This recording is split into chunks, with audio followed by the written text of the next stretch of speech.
Hello everyone, this is Ashwini Madala and I'm a practicing advocate at Hyderabad.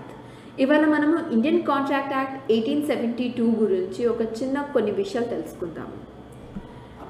1872 means ఇది independence కన్నా కానీ before వచ్చింది.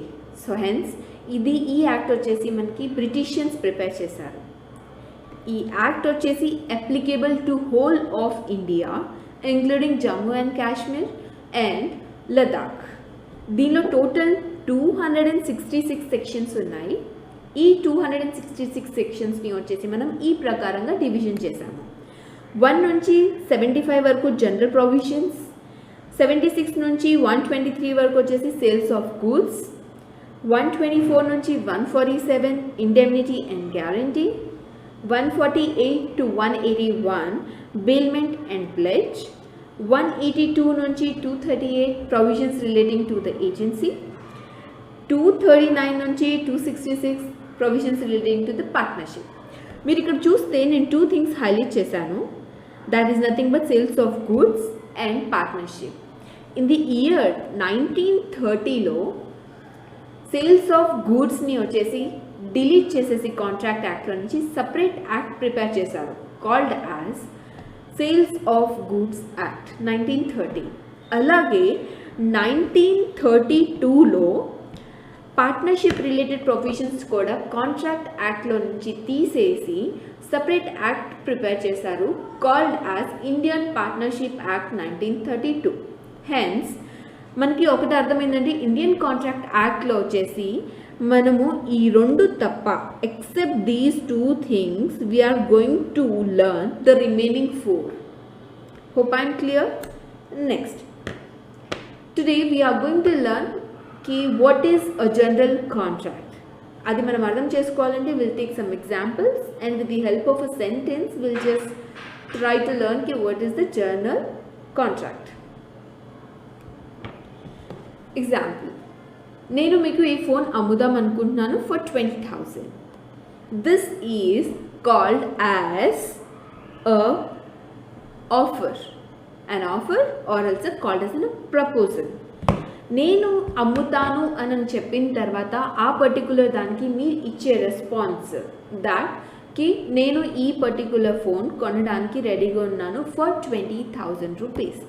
That is nothing but you are accepting my offer or a proposal. Once an offer or a proposal is accepted is called as a promise.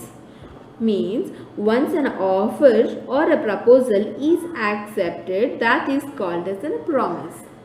ఈ ప్రామిస్లో consideration ఉందా? ఈ ప్రామిస్లో consideration ఉందా? Yes, నేను mobile ఇస్తున్నాను మీకు అండ్ నాకు మీ దగ్గర నుంచి 20,000 రూపీస్ వస్తున్నాయి.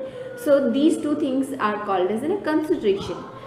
Once a promise is having a consideration, satisfied consideration, then that is called as an agreement. hope I'm clear. And agreement ni వచ్చేసి contract అని అనాలి అని అంటే it has to satisfy some essential elements. that is nothing but should be enforceable by law. ఆ essential elements వచ్చేసి ఏంటి?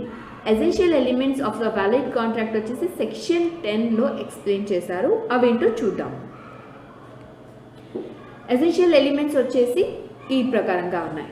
there should be a proper offer and acceptance, and there should be a legal relationship, means an intention to create a legal obligation to each other, and there should be a lawful object, lawful consideration, and competent parties are allowed to enter into a contract. competent parties అంటే ఏంటి?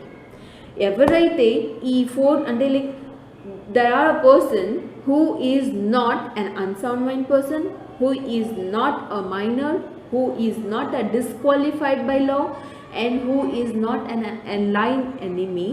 అలాంటి పర్సన్ని మనం competent party అంటాము. Next, free consent అనేది ఉండాలి. Free consent అంటే ఏంటి? నేను ఎందుకు అనట్లేదు కన్సెంట్ అని, ఎందుకు ఫ్రీ కన్సెంట్ అంటున్నాను? ఇన్ కేస్ అ పర్సన్ నన్ను గన్ పాయింట్లో పెట్టి ఈ మొబైల్ ఫోన్ ఆపోజిట్ అతనికి అమ్ము, సేల్ చెయ్యి అని అనేసి చెప్తున్నప్పుడు నేను కావాలని నా అంతటిగా నేను అమ్ముతున్నానా? కాదు, ఈ ఫోర్స్ వల్ల నేను ఈ మొబైల్ అమ్ముతున్నాను. Means there is no free consent. ఎలాంటి సిచ్యువేషన్స్లో ఫ్రీ కన్సెంట్ కాదు అది తెలుసుకున్నాము. In case if the consent is influenced by ఈ 5 దాంట్లో నుంచి ఏదైనా ఒక్కదాని వల్ల అయినా కానీ ఇన్ఫ్లుయెన్స్ అయ్యి ఉంటే ఆ కన్సెంట్ ఫ్రీ కన్సెంట్ కాదు. అవి ఏంటివి? First thing coercion, undue influence, third one fraud, and the fourth one is misrepresentation, and the fifth one is a mistake. In case ఈ 5 వాటిల్లో కానీ ఏదైనా వల్ల కానీ ఇన్ఫ్లుయెన్స్ కాకపోతే that is called as free consent. Next certainty. Conditions and terms of any agreement have to be clear. వేగ్గా ఉండకూడదండి, ప్రతిదీ క్లియర్గా తెలిసి ఉండాలి, ప్రతిదీ క్లియర్గా రాసుకొని ఉంటే that is called as a certainty. And ఎప్పటికల్లా ఈ పర్టికులర్ డేట్ కూడా మెన్షన్ చేసుకోవాలి. That is nothing but there should be a certainty in that. కొన్ని అగ్రిమెంట్స్ రిజిస్ట్రేషన్ వచ్చేసి కంపల్సరీ అవుతుంది.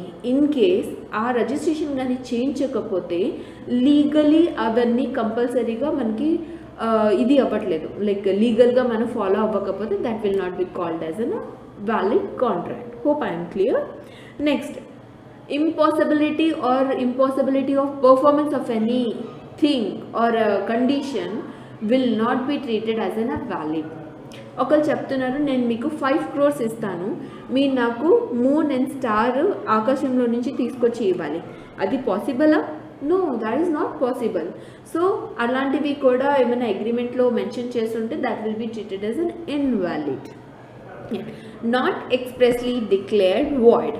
నాట్ ఎక్స్ప్రెస్లీ డిక్లేర్డ్ వాయిడ్ అంటే లైక్ మనకి లాలో ఆల్రెడీ కొన్ని థింగ్స్ రాసి పెట్టారు కి ఈ పర్టిక్యులర్ థింగ్స్ కానీ చేస్తే that will be treated as wrong and that will be treated as invalid అని కానీ చెప్పేసి ఉంటే అట్లాంటివి కూడా మనము లీగల్గా వ్యాలిడ్ అనేది ప్రూవ్ చేయలేము and that will not be enforceable by law.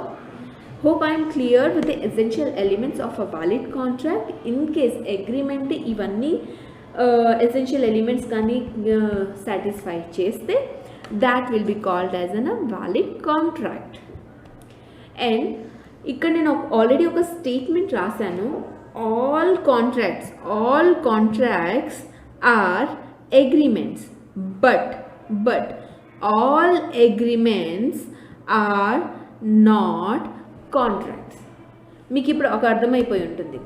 దీనికి కూడా నేను ఒక ఎగ్జాంపుల్ తీసుకుంటాను.